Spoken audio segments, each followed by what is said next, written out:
At 14, Sophie Wieland could capture an audience, whether with the violin, or playing hockey, soccer, or running cross country. She was smart and did well in school. She was even on student council, and her smile made others smile. I think it was just her kindness and her being nice and inclusive to everybody in everything she did. And Sophie had big plans. She took her driver's ed. She was looking forward to getting her permit, to getting her license. She decided she wanted to go to MIT going into 9th grade, and she was going to be an aerospace engineer. But even with all of that, Sophie was struggling. On July 12th of this year, at just 14 years old, Sophie took her own life. She left behind a letter that tried to explain why. It wasn't until after the fact that we found out that she said she was been suffering for about 3 years with issues with herself and her self-esteem and stuff. In 3 years, Sophie never told her family or a coach or any of her friends she was hurting. She wasn't withdrawn. She had fun and seemed genuinely happy. And her parents say they talked with her, checked in, and asked questions. Didn't seem to never was brought up in a conversation that she was ever struggling or anything.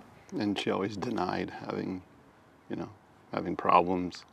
She always said everything was fine. Now, with her 2 older siblings at college, Sophie's parents are alone, trying to make sense of it all. She was our baby, and we were supposed to have at least 4 more years with her before she was to go off to school, and now we have an empty house.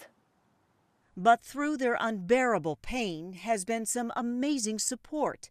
It started with Sticks Out for Sophie. People were putting sticks out all over the United States, Alaska, Boston, California, Florida, and then just people that we don't know too, reaching out and offering support and showing just what an impact she had on everybody. There have also been numerous games played in her honor, and to raise money for suicide awareness, a lemonade stand, and others who walked a marathon.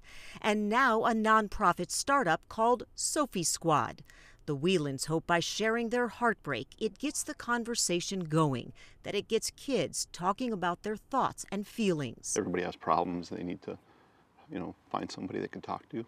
The Wielands do think the pandemic played a part. They point out the amount of alone time kids had during the school year and over the summer, making their message more important now than ever, when it seems so many children are still struggling. We just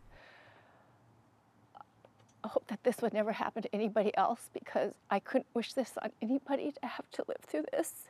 In Rice, Karen Scullin, Fox 9.